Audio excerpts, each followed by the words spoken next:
Aberta a Bíblia, Atos capítulo 20. Nós vamos ler os primeiros 16 versículos.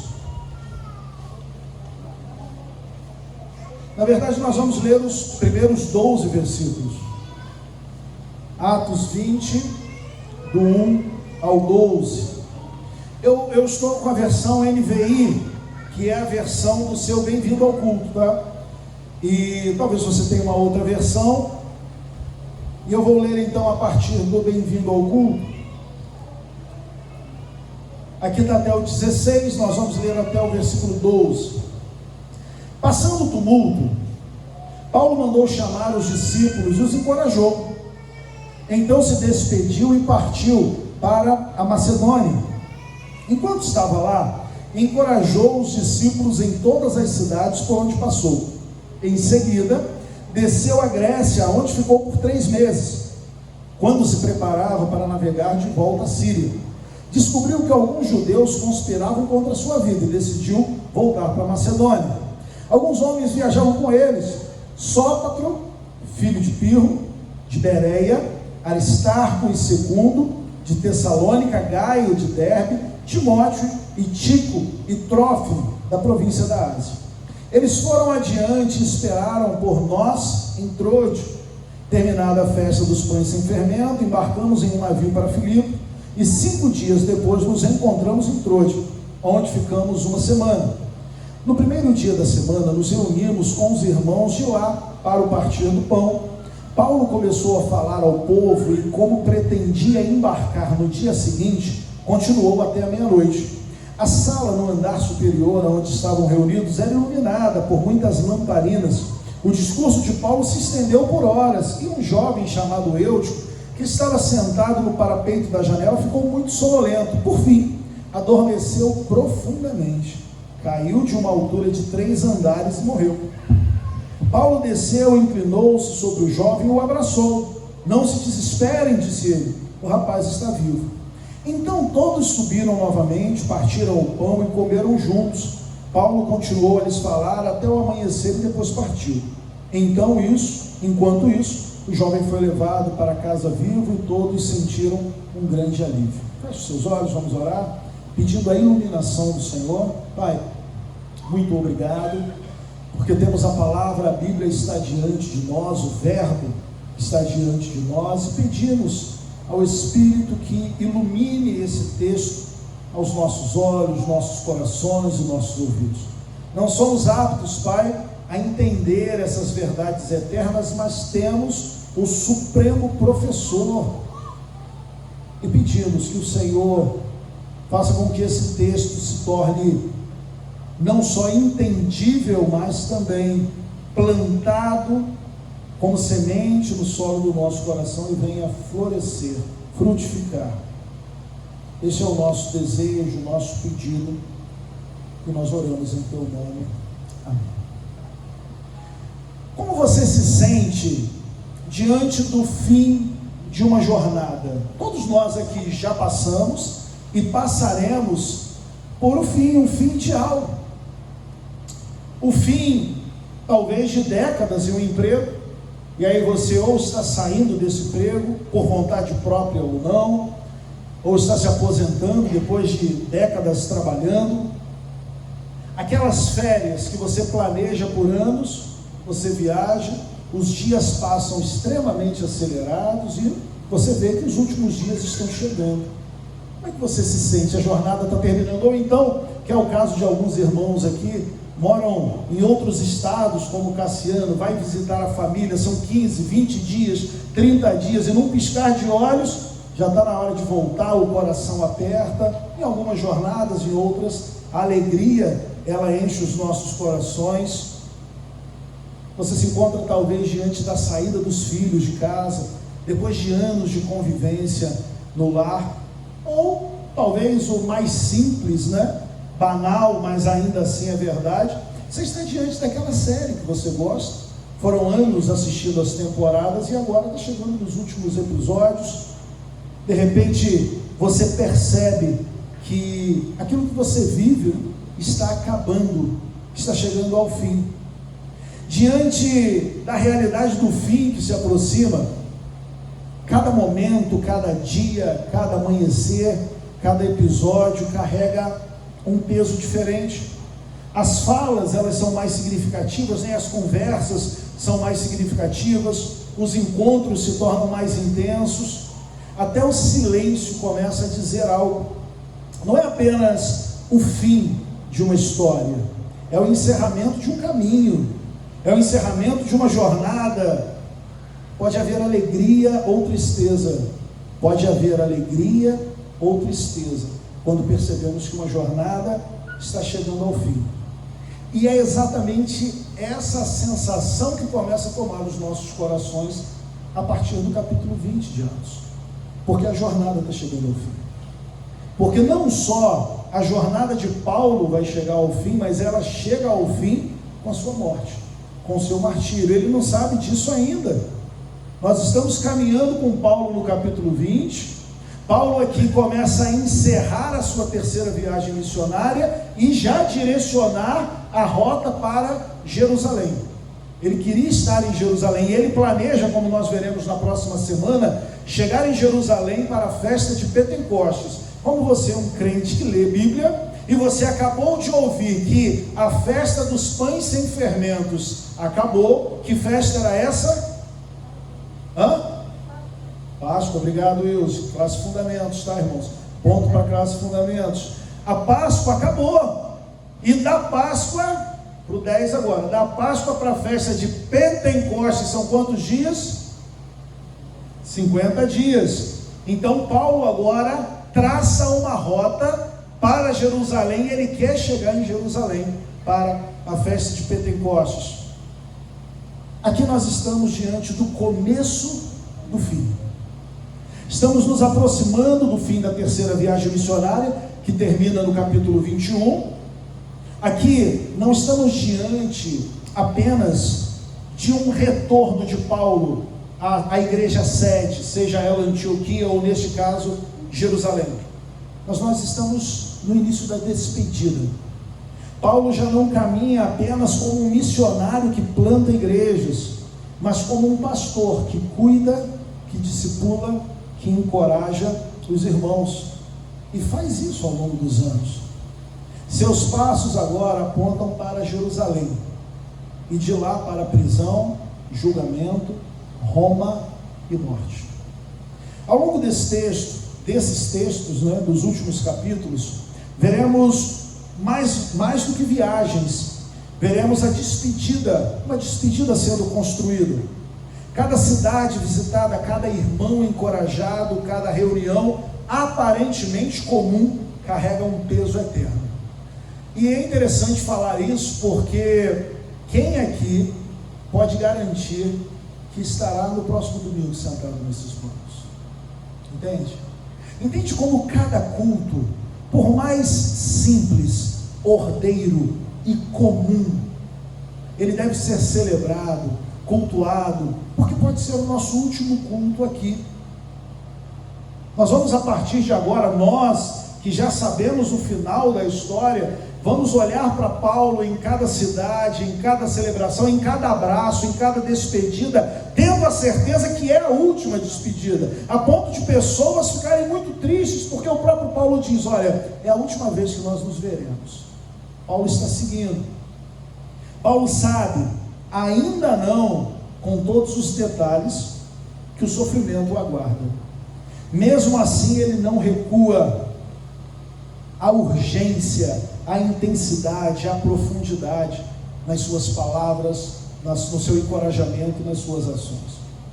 Como quem está vivendo os últimos episódios, ele não desperdiça nenhuma oportunidade. E isso é interessante, olhar para esse texto a partir desta ótica é muito interessante, porque nós sabemos o final da história de Paulo. Nós sabemos que Paulo vai entrar em Roma, mas não vai entrar em Roma como missionário, vai entrar como prisioneiro. Ele não vai entrar em Roma com abraços, com a igreja de braços abertos para poder receber. Ele vai entrar em Roma com grilhões nos seus braços. Ele vai entrar em Roma para ser julgado. E aí você diz: pastor, eu já sei o final da história. E Paulo sabe que vai sofrer, mas a gente sabe como que esses últimos momentos, até ele chegar, e depois temos as cartas pastorais, a carta de 2 Timóteo, dele na prisão escrevendo, vai ser. E essa é a mesma visão do nosso Deus, né? Ele está olhando para nós agora, e Ele sabe o final da história. Ele sabe como que a nossa história vai terminar. Ele sabe que talvez a minha história termine na próxima semana. E Ele está olhando e fala, você nem sabe, mas no próximo domingo a gente está junto, aqui na glória. A questão é, nós não temos a vida nas mãos. E devemos, como Paulo vai nos ensinar, nesses últimos 8 capítulos, toda a oportunidade. Nós não podemos perder tempo. Se esse texto nos ensina algo, se esse último terço do texto, ele nos ensina algo, e ele nos ensinará muitas coisas, não perca tempo. Porque nós não sabemos o dia, a hora, o momento em que o Senhor vai nos chamar. Nós não sabemos nem mesmo o que os próximos dias, as próximas horas terão reservados para nós. E percebe como nós estamos perdendo tanto tempo, focando em tantas coisas que não são eternas. Paulo começa a nos ensinar isso. Podemos estar vivendo os últimos episódios, Paulo está vivendo os últimos episódios, mas ele não desperdiça nenhuma oportunidade. A terceira viagem missionária, ela termina no capítulo 21, versículo 17, e foi marcada principalmente esse final de terceira viagem. Na verdade, a terceira viagem ela é relatada, registrada aqui em poucos capítulos, enquanto a primeira é muito grande e a segunda maior, a terceira é pequena. Vai do capítulo 18, versículo 23, ao capítulo 21, versículo 17. E essa terceira viagem, ela foi muito mais marcada por encorajamento do que pela plantação. Porque o que Paulo faz? Ele faz o que ele quis fazer na segunda viagem missionária. Ele vai fortalecendo as igrejas que tinham sido plantadas por ele, Barnabé, Timóteo, Silas ou Silvano. Então, a terceira viagem é marcada por fortalecimento das igrejas que já existem, pelo ensino profundo da palavra. Paulo percorre regiões como a Galácia, Frígia, confirmando os discípulos, mas o ponto central foi a longa permanência em Éfeso, onde ele ensinou diariamente, realizou sinais e viu o Evangelho transformando vidas e confrontando a idolatria. Nós vimos isso no último domingo. Esse período nos mostra que nossa missão não se resume à evangelização inicial apenas, mas ao discipulado, o encorajamento. Após Éfeso, Paulo seguiu para Macedônia, Grécia, encorajando as igrejas e fortalecendo a comunhão entre os irmãos, até iniciar a sua jornada de retorno a Jerusalém. E é exatamente o primeiro ponto que eu gostaria de pensar com você, dos 2 pontos que nós vamos pensar hoje olhando para esse texto. O primeiro deles é encorajamento. Nós vamos ver no versículo 1, passando tumulto lá de Éfeso, onde expulsaram ele confrontou, ele começou a pregar o Evangelho, os artífices se converteram, e aí começaram a parar de fazer os deuses, e economicamente isso prejudicou o comércio que tinha lá, e ele é expulso. E após este tumulto, Paulo, ele chama os discípulos e os encoraja. Então se despediu e partiu para a Macedônia. Então, diante daquele tumulto em Éfeso, ele chama os discípulos, ele encoraja esses homens e ele segue viagem. Então se despediu, partiu para a Macedônia. Enquanto estava lá, encorajou os discípulos em todas as cidades por onde passou. Depois desceu à Grécia, ficou lá 3 meses, enquanto se preparava para navegar de volta à Síria, e descobriu que eles estavam conspirando contra a sua vida. Ele volta à Macedônia. Alguns homens viajaram com ele, e aí isso é muito importante, né? E nós vamos entender essa lista de homens que viajam com Paulo, e eles foram então para Troade. À luz desses 6 versículos, nós vemos que o encorajamento feito por Paulo não era algo que ele fazia de vez em quando. Nós vamos vendo, é muito marcante a narrativa de Lucas acompanhando Paulo, em enfatizar o discipulado, em enfatizar relacionamentos saudáveis, profundos em enfatizar encorajamento. O tempo todo, o livro de Atos está nos mostrando Paulo encorajado e discipulado por Barnabé. A segunda viagem missionária, Paulo está ali e agora leva Silas, e ele está discipulando Silas, e eles na primeira viagem tentaram João Marcos, um jovem. Na segunda viagem, Timóteo se junta ao grupo. Na terceira viagem, Timóteo já está e outros se reúnem a Paulo. Nós vemos que o ministério de Paulo não só é um ministério de plantação de igreja, um ministério de formação de liderança, um ministério de pregação itinerante, um ministério de sinais, né? Algumas coisas acontecem através para validar o evangelho que Paulo prega, mas também um ministério de discipulado, um ministério de relacionamento, um ministério de encorajamento. Depois do grande tumulto em Éfeso, Paulo não se afasta da igreja ou da missão. Terceira viagem missionária, anos e anos na estrada, Paulo sofrendo, Paulo sendo ameaçado, Paulo mexendo através da pregação do evangelho, o poder do evangelho, Paulo mexendo com essas sociedades totalmente rendidas a vários deuses. Paulo chega, prega, e nós vamos vendo, irmãos, que Paulo não recua diante das dificuldades. Paulo permanece, Paulo é perseverante. Mais um tumulto, terceira viagem missionária, anos na estrada, e Paulo aqui continua firme. Tumulto em Éfeso, agora ele parte para outra cidade. Ele vai, mas antes de sair, ele encoraja esses irmãos de Éfeso. Imagine, olha, estão me expulsando aqui, o texto não diz qual encorajamento é, mas é Paulo dizendo, olha, a perseguição estão, mas permaneçam firmes. E Éfeso se torna uma igreja que vai ser no futuro pastoreada por João, pastoreada por Timóteo, uma igreja que se torna muito relevante. Paulo, ele não se afasta da missão, pelo contrário, ele vai de encontro aos irmãos, ele vai cuidar desses irmãos, cuidar do coração desses irmãos. Passando pela Macedônia, Paulo fortalece os irmãos, e a partir dali, em todas as cidades, ele vai fortalecendo com muitas palavras. Isso nos mostra que Deus cuida do seu povo por meio da palavra, ensinada e aplicada de forma constante e ordinária, ordeira.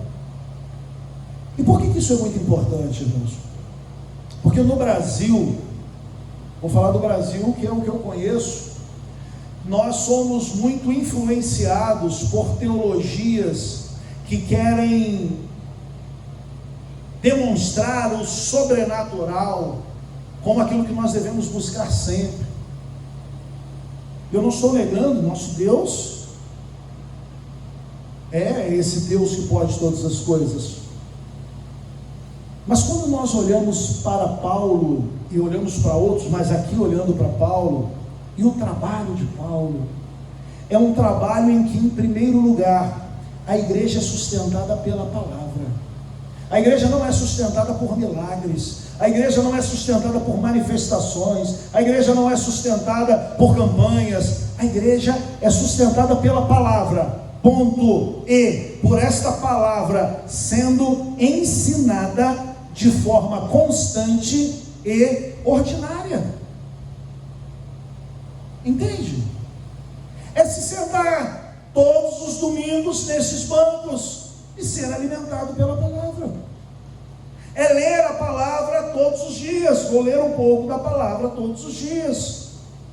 É orar todos os dias para que essa palavra se torne nova todos os dias. A palavra é suficiente, irmãos. Nós não precisamos da palavra mais alguma coisa. Não é a palavra mais um milagre, ou a palavra mais um pregador, a palavra mais uma denominação, a palavra mais um missionário. Não, a palavra é suficiente, e é a palavra quem sustenta a igreja. Paulo para e prega. O encorajamento de Paulo, ele passa como centro desse encorajamento pela pregação da palavra. E por vezes nós estamos buscando o sobrenatural, e Deus está alimentando ordinariamente, todos os dias. Essa semana eu li o primeiro capítulo. Alguns irmãos conhecem o livro A Liturgia do Ordinário. Ordinário como ordeiro, né? O dia a dia, a rotina. E o primeiro capítulo fala sobre batismo e fala exatamente isso. A forma como você vive os seus dias, a forma como você vive os seus dias é a forma como você vai viver a sua vida cristã. Percebe isso? Você percebe a simplicidade disso? Porque você levanta, você escova os dentes, você sai para trabalhar, você sai para comprar pão, você sai para ir no médico, você vai no trânsito, alguém te fecha, você ora, você fica nervoso, mas não explode, você se aborrece no trabalho, ou o trabalho é uma bênção, você tem problemas financeiros, você tem uma série de situações. E Deus está nos tratando exatamente em todas essas situações. Deus está cuidando de nós, na saída, na chegada, e a gente às vezes nem agradece, né? Paulo está nos mostrando, a igreja é sustentada pela pregação da palavra, de forma ordeira, de forma constante. Pode parecer uma rotina, né? Talvez você pense, vou para a igreja domingo que vem, eu sei o que vai acontecer. Glória a Deus por isso, né? Que bom que existe ordem. Nosso Deus é um Deus de ordem. Nosso Deus é esse Deus constante, imutável. E nós estamos aqui mais uma vez, pregando a palavra. E Deus está nos sustentando com isso. Esse encorajamento acontece, no caso aqui dos Efésios, né? E também na Macedônia e nas outras cidades, em um momento difícil. Essa expressão é forte, né? Essa expressão encorajamento, no grego ela envolve consolar, fortalecer, animar e exortar com firmeza. Consolar, fortalecer, animar e exortar com firmeza. Ou seja, Paulo aqui não estava com encontros casuais. Paulo não estava em encontros sem intencionalidade. Paulo não estava sentando para falar sobre o tempo, sobre a política. Paulo não estava sentando para falar sobre a Copa do Mundo que está chegando. Paulo sentava e intencionalmente pregava o Evangelho. Paulo nos ensina isso, porque nós somos pouco intencionais, irmãos. Nós nos sentamos e falamos banalidades, quando poderíamos e deveríamos ser assertivos, ser intencionais e aproveitar cada oportunidade para pregar a Cristo e exaltar a Cristo. Quando nós olhamos e lemos sobre a vida de Paulo, quando nós olhamos e lemos sobre a vida de João, sobre a vida de Pedro, ou sobre a vida de John Wesley, Charles Spurgeon, George Whitefield e tantos outros homens como Tim Keller, John Piper, parece que esses são super-homens, né? São homens fora da curva. Não, são homens pecadores que se dedicaram, que buscaram, que oraram, que pregaram. Pastor, pouca coisa acontece à nossa volta, são poucos os frutos. Claro, os frutos só virão através da pregação do Evangelho. Pastor, eu não tenho vontade de orar. Pastor, eu não tenho vontade de ler Bíblia. Claro que não tem, porque essas coisas só virão através de uma vida constante, ordinária, de uma rotina de buscar o Senhor todos os dias, de ler a Bíblia todos os dias, de orar, de ser intencional. Paulo nos ensina isso. Somos muito superficiais. Paulo aqui não está oferecendo um encorajamento superficial, mas um encorajamento profundamente centrado nas verdades do Evangelho. Havia perseguições, ameaças e até planos para matar Paulo, nós vimos aqui. Mesmo assim, ao chegar na Grécia, ele continua ensinando e fortalecendo as igrejas. Outro ponto importante é que Paulo não estava sozinho, e aí a lista de homens. Quando você olha para Paulo, você vê Paulo ensinando as igrejas, Paulo encorajando as igrejas. Paulo é um super-homem? Não. Paulo estava cercado de outros homens, porque Paulo também precisava de encorajamento. Paulo não é um lobo solitário, Paulo não é alguém que está sozinho, eu me basto, sou eu, e eu só preciso de mim. Não, o texto vai dizer que Paulo estava cercado de outros homens.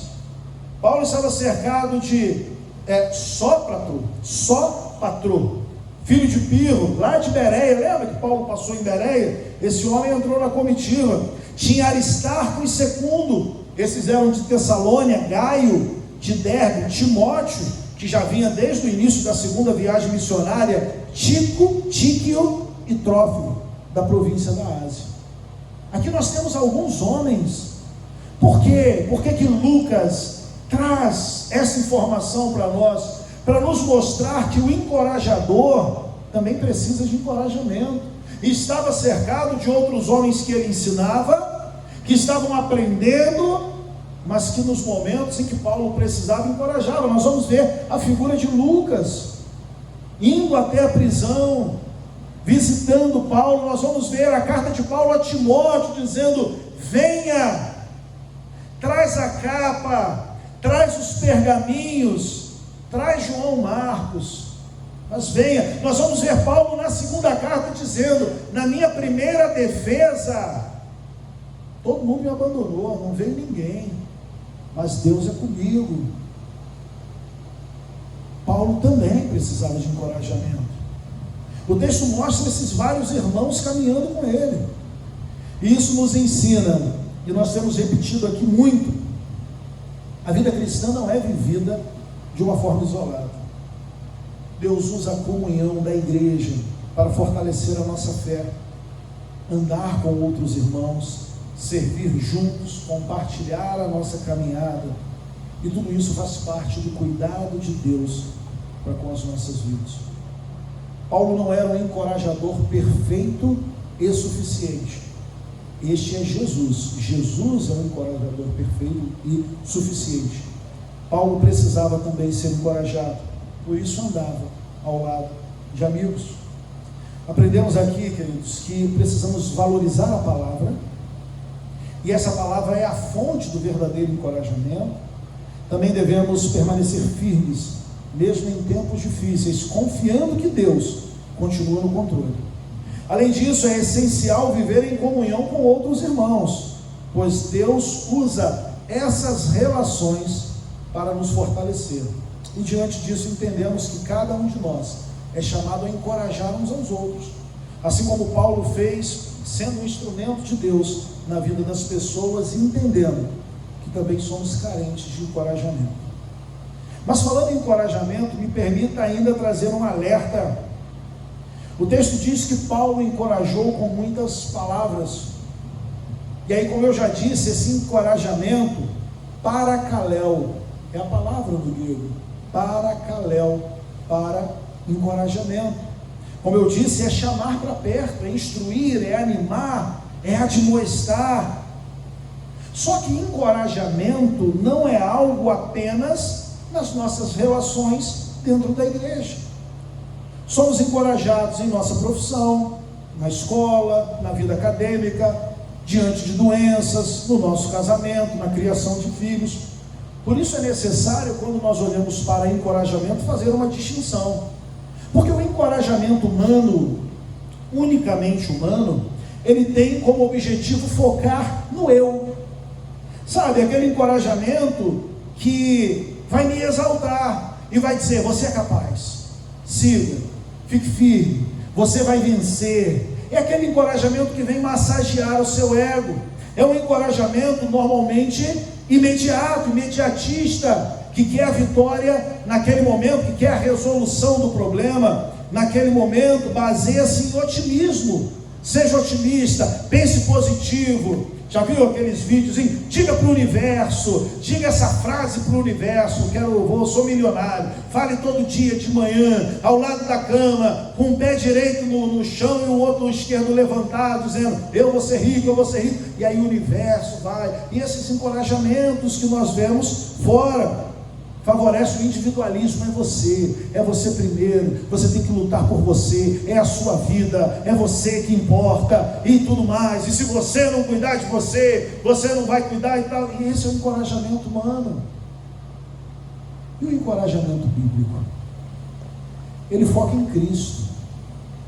Não é você, é Jesus. O encorajamento humano: você é capaz. E o encorajamento bíblico: você não é capaz, mas Jesus é. Se agarre a Jesus. O encorajamento humano: vai vencer e vai ser agora. O encorajamento bíblico: ainda que tudo dê errado, lá no final, a vitória, porque Cristo já garantiu a vitória. E está tudo bem. E está tudo bem. O encorajamento bíblico busca santificação, busca perseverança. Um cristão que te encoraja, ele te encoraja para que você se torne mais parecido com Jesus. Se esse encorajamento é bíblico. Se alguém vai te encorajar segundo a Bíblia, esse encorajamento é para que você permaneça firme.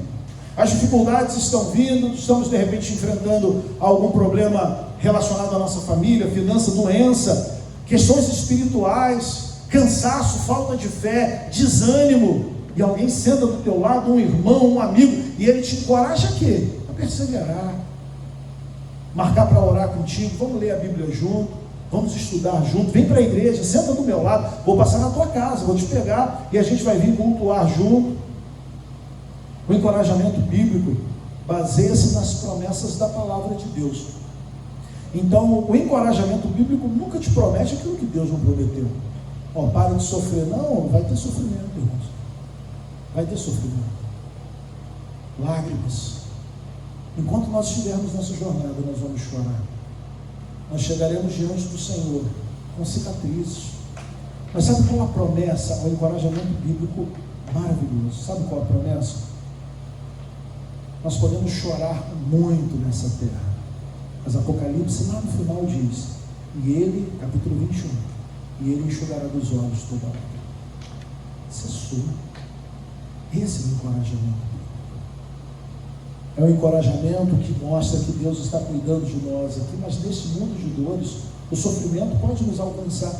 E Paulo nos mostrou e vai nos mostrar isso agora nesses últimos 8 capítulos, que nós veremos nos próximos meses. O encorajamento que não é bíblico foca em validar sentimentos e promete que tudo vai dar certo, do jeito que a pessoa quer. O verdadeiro encorajamento, o encorajamento bíblico, aponta para quem Deus é e o que Ele já prometeu em Sua palavra, mesmo que a situação, no momento, que as circunstâncias, elas estejam ruins e não mudem, entende? E não mudem. Uma outra realidade do encorajamento bíblico é que ele acontece na comunidade.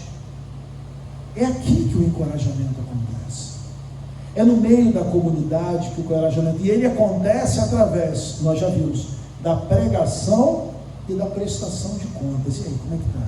E aí, como é que foi a semana? E aí, leu a Bíblia? E aí, você orou? E eu sei que isso nos incomoda. Eu sei, por quê? Porque a gente não faz. Aí a gente não faz, mas faz parte da comunidade. E aí, quando alguém da comunidade vem nos cobrar aquilo que a gente não faz, nos fere, porque o que a carne diz?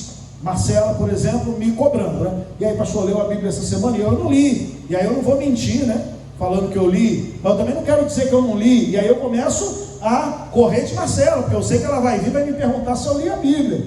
Mas por que eu não li? Eu não li, por quê? Eu vou ter um monte de justificativa para não ler. São reais? Dava para ler? Claro que dava, eu não li, por quê? Porque eu priorizei outras coisas. E aí eu começo a fugir, e aí isso começa a me incomodar, e a carne começa a dizer o que para mim? O que Marcelo tem a ver com a minha vida?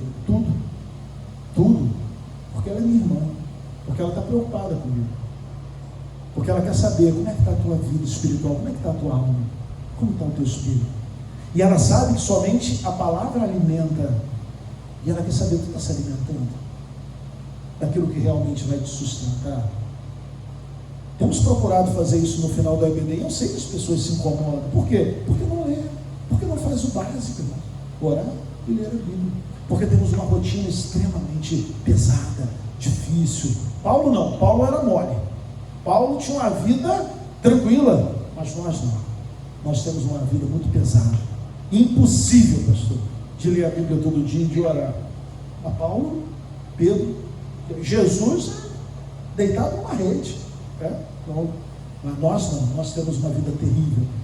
A realidade é que nós não fazemos. E não fazemos porque não queremos fazer, ou porque não temos responsabilidade de priorizar aquilo que realmente importa.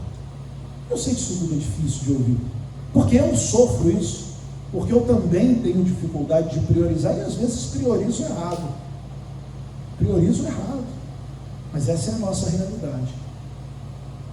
O encorajamento, ele vai dizer: e aí, você fez?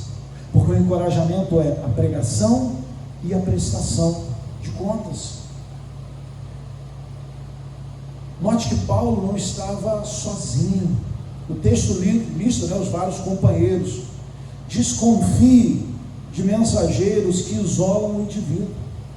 O encorajamento bíblico visa edificar o corpo de Cristo, conectando a pessoa umas às outras, a igreja e a missão.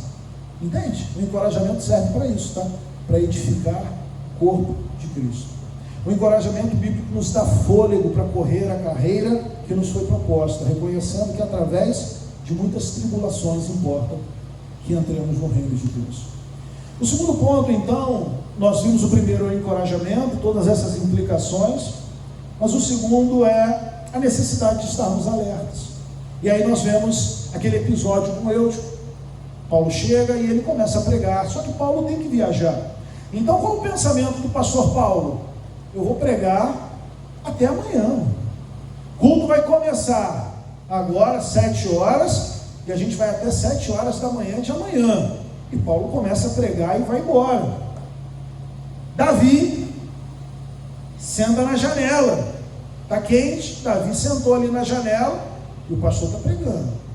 E aí deu 8, 9, 10, 11, meia-noite, Davi na janela, cochilou, ali no banco, tranquilo, mas na janela, cochilou, o que aconteceu? Caiu. Eutico cai da janela, 3 andares, bateu, morreu, irmãos. Paulo, pastorzão, não caia da janela da vida, é morte. Mas Paulo desceu, foi lá, abraçou Eutico, orou, Eutico ressurgiu. O que Paulo faz? Vamos pregar, irmãos. E vai a madrugada toda pregando. Primeiro, o senso de urgência. Paulo sabia, este é o último momento que eu vou estar com esses irmãos. E aí você pensa assim, pastor, desnecessário isso. Bom, Paulo, querido, mas deixa eu te fazer uma pergunta. Talvez você não tenha passado por essa dor ainda. Mas eu, por exemplo, perdi meu pai em 2019. Imagina se eu soubesse o seguinte: olha, vai morrer dia tal, e a noite anterior eu pudesse estar com ele conversando a noite toda. Não seria um peso. Não seria um peso. Para Paulo não era um peso, porque Paulo sabia, é o último momento, é o último encontro aqui com esses irmãos. Então eu vou pregar e eu vou falar do conselho de Deus, para que esses irmãos possam ouvir e serem encorajados. A reunião em que Paulo está, o texto vai nos dizer, ela acontece no primeiro dia da semana, no domingo, isso mostrando que, diferente do movimento judaico, do judaísmo, agora a igreja de Cristo já tinha estabelecido, isso aqui nós já estamos há décadas depois da ressurreição de Cristo, depois da descida do Pentecostes, a igreja se reunia no primeiro dia da semana. Esse já era um padrão cristão de culto. O propósito, Lucas vai nos dizer, partir o pão, eles estariam celebrando, o que envolve comunhão e adoração. E no centro está a palavra. Paulo fala longamente, mostrando que a igreja é edificada, principalmente pela exposição da palavra. Na visão reformada, irmãos, isso reforça que os meios de graça, e dentre esses meios de graça, a pregação do Evangelho, ela é o principal meio de graça, é a forma como Deus vai nutrir o seu povo, alimentar o seu povo. Paulo está pregando, o apóstolo dos gentios. Imagine você sentado e diante de você o apóstolo Paulo. Você tem a oportunidade de ouvir Paulo pregar. Um homem cheio do Espírito Santo, ensina, encoraja, exorta a igreja, e ali somos apresentados a Eutico. E este episódio nos ensina algo extremamente humano, irmãos. Este episódio nos ensina que mesmo em um ambiente espiritual, existe fraqueza humana. Paulo estava pregando, e ali a fraqueza humana estava, sono. Eutico estava dormindo. A Bíblia não diz o porquê. Talvez fosse algo justificado. Ele trabalhou pesado o dia todo, e aí sentou ali na janela para pegar um vento, e de repente cochilou e morreu. Mas a questão é, mesmo em ambientes espirituais, há fraqueza humana. Nós estamos reunidos e a gente diz: olha, o Espírito Santo está aqui entre nós, e pessoas estão dormindo. Dormindo talvez porque se cansaram durante o dia, mas porque se cansaram no dia do Senhor, porque não se prepararam, porque não cuidaram. Não é assim que a gente faz? Amanhã eu tenho médico, tenho que sair de casa 3 horas da manhã, eu vou dormir cedo, vou dormir mais cedo. Por que a gente não dorme? Soninho da tarde, para ficar alerta no culto. Aqui óbvio que as implicações são não só para o sono, né? É a fraqueza humana que está presente mesmo em momentos onde são momentos espirituais como este, onde o Espírito está desejando falar, mas ele nos mostra que há fraqueza humana, mesmo em momentos espirituais, mesmo em ambientes espirituais. O jovem é vencido pelo sono, cai da janela, morre, e Lucas não esconde essa cena. Percebe que Lucas podia ter deixado isso de fora? Não, vou deixar isso aqui. Caramba, o que o pessoal vai pensar? Que Paulo é um pregador chato, que pregou, o cara dormiu e ainda morreu. Não, ele coloca isso aqui. E isso reforça, né?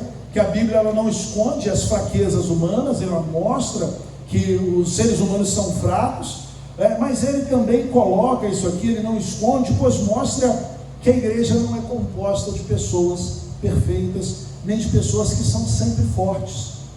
Pelo contrário, somos limitados, frágeis, sujeitos a falhas, e por causa disso, porque somos frágeis, falhos, sujeitos, dados ao sono, devemos ser totalmente dependentes de Jesus.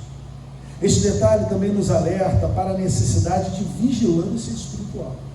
Estar presente fisicamente, preste atenção, estar presente fisicamente não significa estar plenamente atento às coisas de Deus. E aí quando a gente fala do sono de Eutico, aí eu já penso em Ilse que está dormindo no culto. Não, o texto não está falando especificamente do sono físico, está dizendo que talvez você, que está aí de olhos abertos olhando para mim, está pensando assim: amanhã, ou então não vou comer aquele salpicão depois do culto que eu deixei lá guardado lá, e amanhã eu tenho isso para fazer, eu tenho aquilo para fazer, e terça-feira eu tenho médico, e quarta-feira está vencendo aquela coisa, e você não está aqui, teu corpo está aqui, o corpo está aqui, mas a cabeça está longe. Vigilância espiritual. Não devemos estar sonolentos como Eutico, devemos estar atentos. Como eu posso estar atento, queridos? A palavra e a ação de Deus no culto.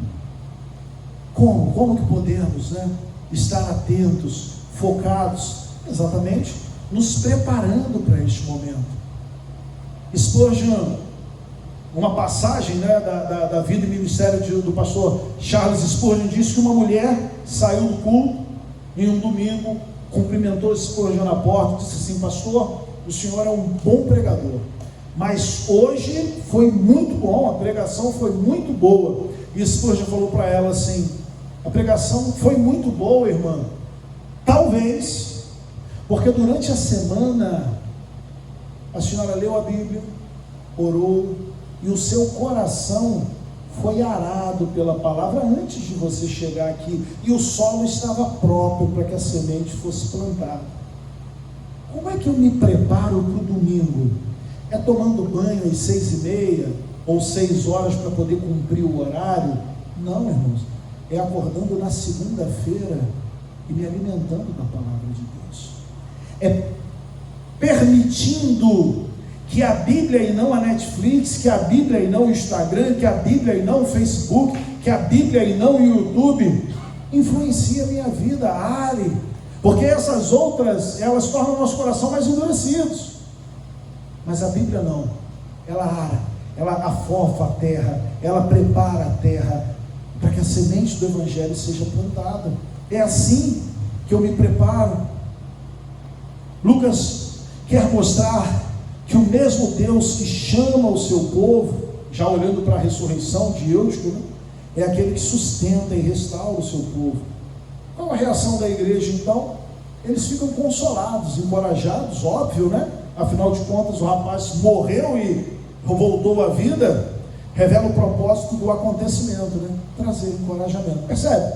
Percebe como que o Lucas faz algo bonito? Ele diz que no primeiro versículo que Paulo encorajava, diz no segundo versículo que Paulo encorajou, e mostra nesse episódio que através da pregação e dessa demonstração do poder de Deus, a igreja foi encorajada. A igreja é encorajada por Deus, a igreja é encorajada pelo seu Deus.